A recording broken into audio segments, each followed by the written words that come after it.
Oh, welcome everyone to another fabulous episode where I get to talk to my go-to experts, the incredible, I couldn't say that, incredible people in my network. Because being a business owner, whether you are starting out, and as I like to call them, the fledglings, or you have been around the block, it can be a really lonely journey. And quite often you're looking for all the answers. You're finding answers to the questions you didn't even know you had.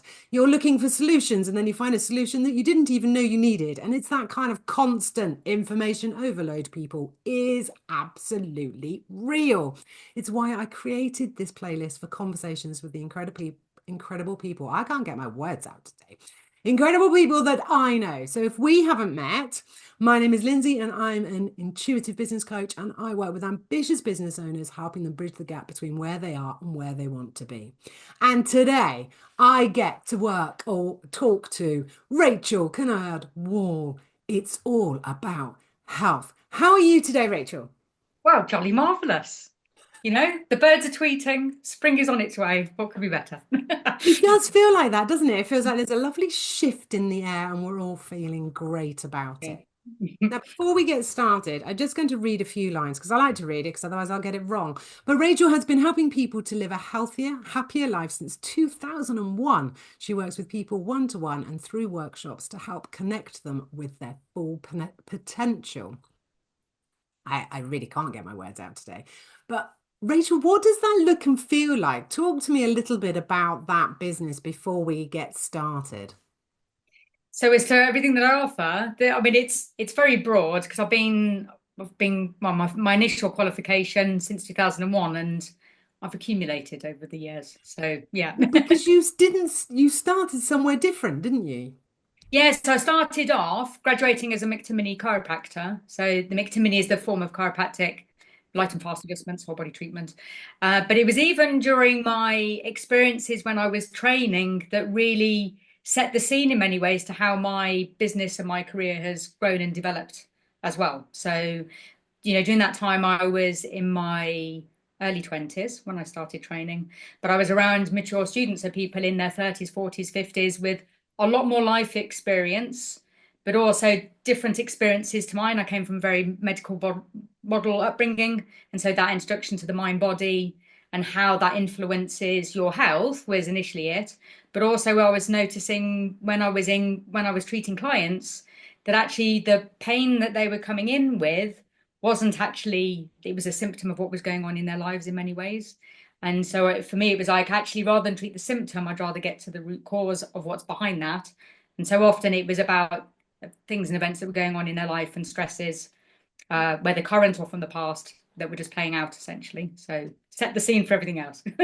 Well, interestingly, I love that story and I knew where you'd started and I wanted to just bring it in because I think often we go into business or, and this applies to life or careers, and we start one thing and we think we've got to stay on that path, but actually it's the path that takes us on this beautiful journey and you learn and you grow and things change. And another reason really for setting that was because one of the questions I always ask those people I want to interview is, if you had to go back to the beginning, what would you do differently? How would you change on this wonderful journey? And you and I very much are on the same page that you wouldn't change the journey because it makes us who we are and, Mm. that's how we've arrived. But interestingly, in when you were answering that question, you wrote down when you're in the crap, busy doing, you don't see it. And you wish that you had taken more time or maybe given more priority to personal and energy development, which kind of leads us nicely, I think, onto what we want to talk about today. So because that's quite interesting, because you and I, we cannot change the journey, people. It's No. done. Yesterday has gone. We can't change it. But it is about learning from that, isn't it? And do you think hindsight is a good or a bad thing? That wasn't a question I planned to ask, Well, but I just like hindsight. Is it a good or a bad thing? I think the trouble with hindsight, it happens after the events. That's the Yeah. bad thing, isn't it? So it's not about, yeah, hindsight is wonderful, isn't it? Because it happens afterwards and then you get the clarity. It's the learning from the hindsight, isn't it? And do you take action on it and then use that as a way of empowering yourself to create change moving forwards rather than getting stuck in what that was. And like I say, just staying in an old pattern. So yeah, definitely a great thing. There's one thing I just want to really quickly mention, because otherwise I know I'll forget, is I mentioned my where I came from. Um, I'm no longer registered as a chiropractor, so it's just really important to understand that yeah, that's no longer what I am. But it's all what when I started my journey, it's what I thought I would always be. But yeah, just through those learning and those experiences that I've had, it's changed my journey and my trajectory. Yeah. Now, one of the things that I learnt quite early on and was almost like a revelation to me is I read a book called The Big Leap by Gay Hendricks. And he talks about your upper limits and he talks about sabotage. And reading this book, which was gifted to me at the time by a business coach who I was started to work with, I was like, oh my goodness, I've been sabotaging things. And that's really what we want to focus on today, isn't it? And to sort of explore that and why we do sabotage ourselves and why that has even become a thing. Surely in the 50s we weren't sabotaging ourselves, were we? Wow. Society norms would have been as women, definitely. Yeah, because your our place was in the home, wasn't it? Yeah. And actually, it always makes me laugh. It's just popped up as a memory, Oh, completely random. Was at school, I had to do an English essay on an argumentative essay, a woman's place is in the home, discuss. oh I my, got an F minus. no way. So sorry, random memory just popped into my head. So yeah, I think on some level we do always self-sabotage. I think it's a human flaw, and a lot of, well, is it a flaw? It's only a flaw when I suppose if you allow that to still be happening. But yeah, the because of our what we inherit, because generational messaging is passed on, it's a survival trait, and those early years of our life, as well as our time in the womb, with there's boundaries and limits that are kind of set in place, or that we're told from somebody else's or other people's lived experiences. So there's always, I think, do we ever really fully live 100% our potential? Probably very few of us do, because I think it's in many ways it's limitless, isn't it? That yeah, it's the spotting the patterns and then making a choice, do I want to change this or not? And knowing that you can, that's a big thing, is knowing that you can, rather than this is the way my life has to be and I just have to suffer it and endure it. I think what you're saying actually is there one, and I really I hear you and I believe you about this whole generational thing, and I think not that I want to go down a whole route about women, but without doubt there is this generational it's what you hear, it's what you see, it's what you experience, and that is continued again and again and again. And I'm really being really careful because I don't want to go down this route of women. Yeah, and it's not just about, yeah, that either. Definitely. It's generational. Yeah. It's quite hard Yeah. to articulate in a Yeah. way that is not going to stop all the men watching because we want the men to watch because Oh, all of this stuff 100%. Yeah. all this stuff happens to us all. But I think there is I see it particularly in business that someone is doing really well and then they almost just switch it off. They just switch off and they go, oh, I can't have that. And it feels to me, and I've seen it so many times when when I've been coaching both men and women, and like it's going really well and everything's really positive, and they come out so it's all gone wrong. Well, what's gone wrong? What's happened? And it's almost like we're really good at finding the ways to sabotage, whether it's sabotaging our business, and that comes, I think, I see in it's like being fearful of success. And I don't know, I'd love to get your take on that because I see that particular one. It's going well, there is progress, there is movement, and it feels good. And then and then they do something to switch it all off. And I think that often comes from being fearful of success. Fearful of success, fearful of failure. There can be a perfectionist streak in that, if I can't do this perfectly, then I won't do it. Or the values that you have on whatever it is that you're doing, whether they're your values or whether they're ones that have been Inherent. entrained during your childhood. That it's and all of those factors But often, when you're self-sabotaging, so, working from home, oh, do you know what? Rather than write the presentation I need to be doing, I think I need to go scrub the toilet and hoover and put on a wash load. Or you're half an hour deep in social media, or catching up on emails. It's all these little things that we busy ourselves with. And often with the self-sabotage, there'll be a limiting belief behind the scenes. And so often that can be about the big ones that I find that I'm working with people with psyche and root cause therapy is that it's about self-worth, about deserving, sometimes even forgiveness, that if you don't believe that you're worthy of the success within your business, then before you know it, you're doing things or making decisions or not doing things that will help you to get there. Because behind the scenes, what you don't realize on a biological level is that flight, flight, panic, fear, anxiety is kicking in on that nervous system level, going, you can't do that, you can't do that. It's dangerous to have that success, or you can't put yourself in front of people because if you fail, then what's going to be the result of that? Or it could be that growing up, you've seen a parent or a relative have a business that was really successful and they lost everything. And your nervous system's going, you can't have it because you'll lose it all. So there's so many different factors, but behind it there'll be a fear, a stress, and anxiety that's stopping you, and you don't realize it's kind of the procrastination stops you from experiencing that feeling. It's like a decoy. And do you think when we're in that place, which is obviously not a great energetic, there's lots of words we could use to describe that, but when you're in that place, do you think we're then deliberately looking for the something to prove that truth to us? So it's not just that we've had an experience, but because I think realistically we can go, okay, that happened to them. I think that I'm going to be okay. But it's almost like then we start to see more and more evidence to prove the thing we're trying to work our way through. Yeah, so everything that happens within your life, everything that's reflecting back at you, is a product of what your subconscious mind thinks and believes and knows to be true.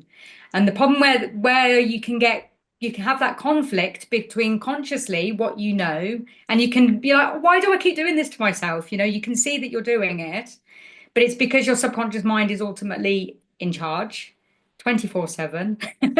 It's like I think 90% of the day our subconscious is in charge. So I think we're actually making conscious decisions for about 54 minutes. If you're sleeping an average night, it's minuscule. So you can see that you're doing it, and you can try and make practical steps to create that change. But ultimately, until your subconscious mind is on board, it's always going to be an uphill battle. You're always going to be needing to keep on top of it and always need to manage it. The change needs to happen there, and then the rest just flows. So often we're like with self-help books and think self-help books. See, I've got my teeth in. You can understand on that conscious level, but when you read something in a book and then you make that change, the subconscious mind was already on board, and that's the slight differentiation that can be missed in the interpretation of what self-help is and what it's all about and new knowledge. When you have new knowledge and you create the change, great, that's all you needed. When you've learned new knowledge and then you can see yourself still going into that pattern, the subconscious mind just needs to, and the body, because 80% of that messaging is from trapped emotions on that body level, creating those thoughts that are then creating the actions that you take or the results that are happening. So I'm just wondering if we're in an environment that is not conducive for our own self-help. Because one, there is a plethora of self-help books. There is somebody with a different way. There is this, there is that. There is, more alternative ways of change, of helping ourselves.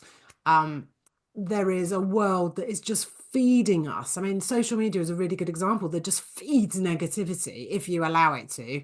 There are plenty of ways, people, that you can stop that and create lovely positive feeds, but that's for another day. This environment that we live in, this world that we live in, just feels harder. Do you think that's true? yeah, because the amount of stimulation that we're getting from the outside is just yeah, mind-blowing if you engage with it all. And even within advertising and the media and on the TV, it's you're always told that the solution is outside of yourself, or there's this one thing that you do and it changes everything, and it's it's not the reality. But we're being fed all of the time, and when you're minding your own business, or like your brain's meandering, you're in those hypnotic mind patterns, you're taking all of that messaging on. Yeah, and so we're not taught that we are in control of ourselves, our thoughts, our opinions, the way our life can map out, and that we can have agency over that.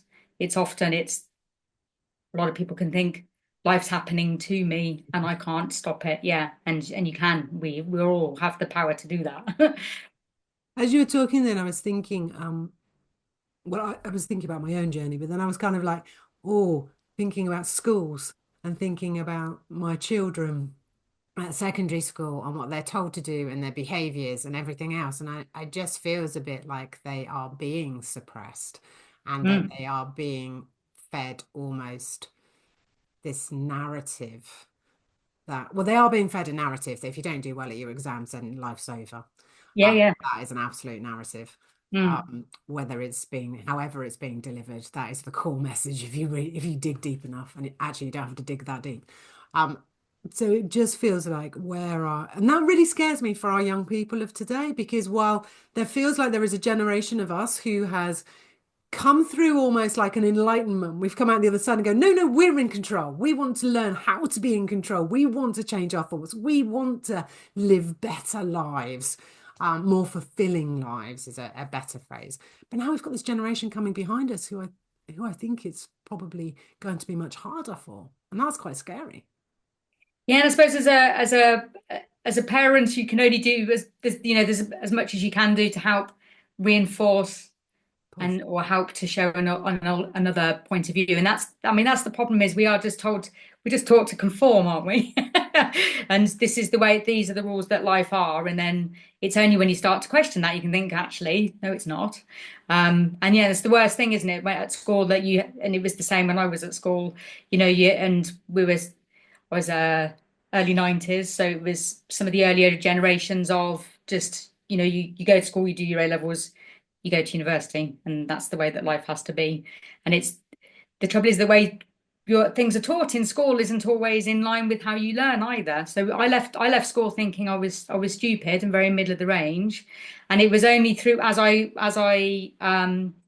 well, it was actually a therapist that started at a clinic that Laura and myself used to run in our old area, and she was a learning coach, and it was through learning from her that I'm a kinesthetic learner, that I was like, oh, I'm not stupid. I was just not taught in the right way. Rachel lacks concentration at school because I do not need a teacher standing up in front of the blackboard and with a chalk, as it was when I was there, teaching me how. But you can have that messaging that then transposes then into your working life. Oh, I'm stupid. I'm never going to be any good. It then keeps you small, doesn't it? It's yeah. Yeah, being a parent is quite challenging. I didn't know we were going to talk about parenting, and Yeah. that's why I love these conversations, because I never know what thoughts are going to pop into my head and go, well, actually, that's really quite scary what's happening. But the message you want to get across, and I kind of want to come back to these limiting beliefs, Mm. because it feels to me as though they're quite integral and core to any change. And I wonder if, because of the number of self-help groups and everything else, that we have this place where we're not actually looking at the root cause. Everything becomes quite superficial. Everything becomes about, well, you're doing X, Y, and Z, but actually it just feels all wrong to me that none of us are being given the tools to do the deeper work. And it's quite easy for us to stay on this superficial level. Yeah, and also on that conscious level, but if there's a subconscious limiting belief behind the scenes, by its very nature, it's below your level of awareness as to what the root cause is. So we can't. It's about Einstein. You can't solve a problem with the level of minds that created it, but you also can't solve a problem that's below your conscious level awareness. So yeah. But and with so many ways of trying to create change, we can't create change from that conscious level. And there are times when you just need the help of an expert to help you get to what that root cause is. Because so often what I see, for example, with positive affirmations within personal development is we think, oh, there's so for example, with the procrastination, that what you do is you create a positive affirmation that's the positive aspect of how you would like your behavior to be, as an example, or how you would like to think instead. But there's a reason why that's there in the first place, and get to the root cause of it, create that change. So maybe is that I am worthy of success in my life, as an example. I deserve to be successful within business, and I am excellent at what I do. Own it. When you create that subconscious mind belief, it has the ripple effect to so many other areas without you ever even need to think about it, because automatically your thoughts are different. Your thoughts have changed without the need to just retrain the brain, keep ending up in the same cycle that yes, you might come back to it sooner, but you're just constantly on a treadmill in a different way. And it's the beauty of what I love about the Psych work is it's like having a conversation directly with your subconscious mind and higher self. It knows. You just need to know where you would like to be instead. And then it knows what beliefs need to be there to bridge the gap, or what things need to be healed from the past in order to help you to get there. So don't spend hours constantly. It's like we're trained to, you have to talk about it, you have to try and dissect it. It's going to take ages. All of these things are false truths. Yeah, it's really interesting how you've got to keep talking about it, because I think that's what's so wonderful about all the different techniques and tools that are coming out now, because a lot of people do not, in the old days of sitting there opposite a therapist, or cognitive behavior, any of those things, you had to sit and you had to relive it. And I think the other challenge for people is that it might feel like, or their perception was, they had to find someone to blame. And I think that we need to always come back to, we are in control of ourselves. We are the ones who can change. We are the ones that can do that work. And as long as we come back to self. But we've used a lot of terminology, and I want to bring it back to, you've mentioned a couple of things that you use and the techniques that you use. We've talked about limiting beliefs. We've talked about this self-conscious and conscious and unconscious and all of that kind of thing. Can we bring it back to real simple terms? So for somebody who sat there, who has perhaps recognized, and relationships, I think, are a really good one to explain this. So you're in a relationship, it's going really well, and then you do something really dumbass. And I can say that because I've been that person. You do something really dumbass, and it all goes tits up and off you go. Then the cycle, and you just keep repeating that cycle. And I think that's a really good example. But actually, you could be in a cycle like that, and there are lots of other examples people could use. But if people don't understand limiting beliefs or subconscious and all of those things and higher self, can we bring it back to something really easy for somebody to understand? Well, correct me if I don't. So I suppose the most important, or what I think right now, I may not say it in the right way, take home message is that everything that's going on in your life, if it's not how you would like your life to be, you can create the change to allow that to be. All of us. It's perfectly possible. It's just the noticing, hang on, this isn't what I would like. This needs to change. And then whatever avenue that is. Because everything in our life that we see back. So you mentioned within a relationship, Bruce Lipton wrote a great book called The Honeymoon Effect. Is when somebody is absolutely amazing and everything that you want when you first meet them, and then God, all of their habits and everything that they do just completely bug you and annoy you and all the rest of it. It's because when we're at the beginning of a relationship, we're very conscious. We're doing everything that we want to impress someone, and then before you know it, you're going back to your default settings, which are those knee-jerk reactions, those things that we do automatically. And also, if somebody does something and it just completely triggers you and it really winds you up, it's not that person. It's an unhealed wound from the past. It's the person behind you where that hasn't been healed, and you're seeing it represented to you in the here and now. So it's where things happen and they create a strong emotional response. it's something in the past that needs healing, and then that trigger won't be happening anymore. It's just showing itself in a different way. I think I've gone off on a tangent actually with that one. You did, but it was a good tangent. But the point you were making there is actually at the heart, really, is if you don't think that if your life doesn't feel fulfilling, if life Mm, doesn't feel right, if it's not, we can all sit there, can't we, and go, I'm not really happy. What aren't you happy with? And I think for me, the message today is if you're not happy with something, what do you need to do to change that? Because we only get one go. Well, unless you believe in past lives and lots of lives and everything else. But we only get one. In this moment, I'm only we're in having this this one. life. I've got Yeah. this one, and I need to make the most of it.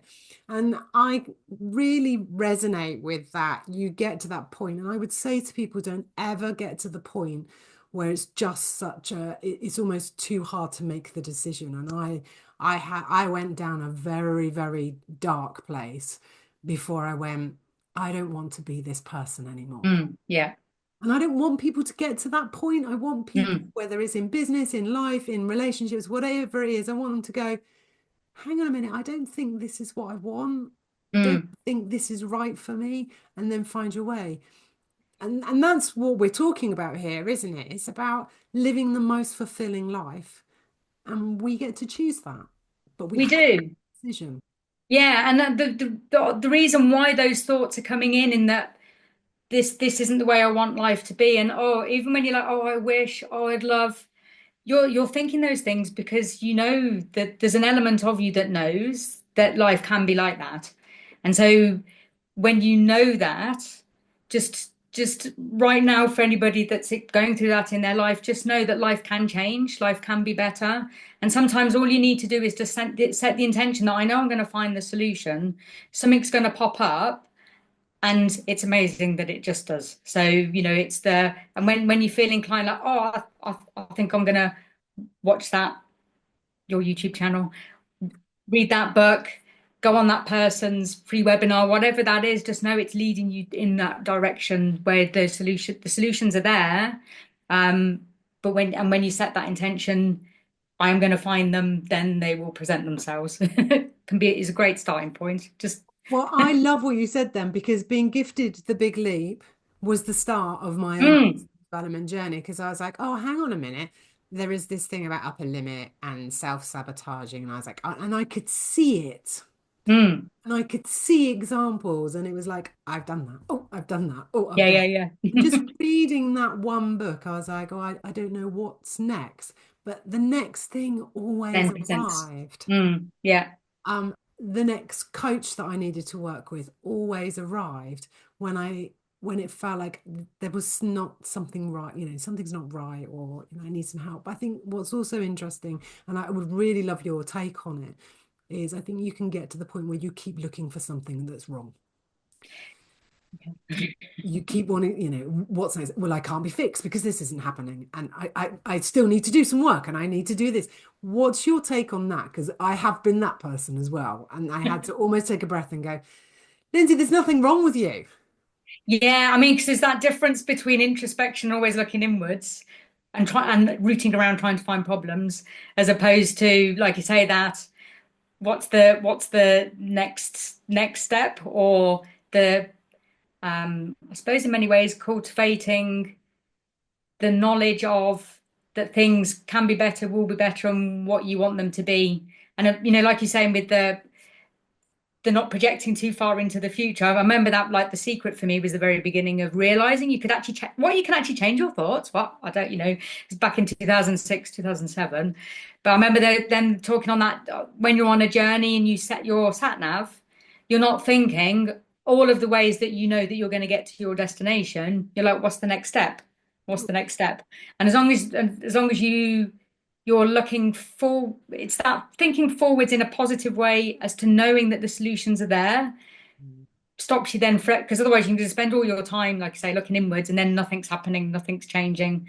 That's the difference with that feminine and masculine energy. But it's the finding the balance between it, isn't it? The looking inwards, what would I like to change? How would I like it to be instead? Huge question. Because so often we notice when you ask yourself, how would I like to be instead? Well, I don't want this, I don't want that. We go into the negative. Yes. No, it's describing a solution. Yeah. It's like really clearly define it in the positive, and then okay, the next just know then that the inspiration or the thought or the something that comes up pops up in front of you is going to be that next step. Then take the action, do it. Because that's the easy thing. All right, yeah, I'll do that later. I But talk about that a lot. It's a bit like you can sit and say a positive affirmation every day in the mirror, but unless you're taking the action and unless you're embodying that, you're just saying an affirmation. You're just saying a load of words, and I think that's another challenge with so many different ways that we can move forward and different ways that we can help ourselves, and it just feels like overload.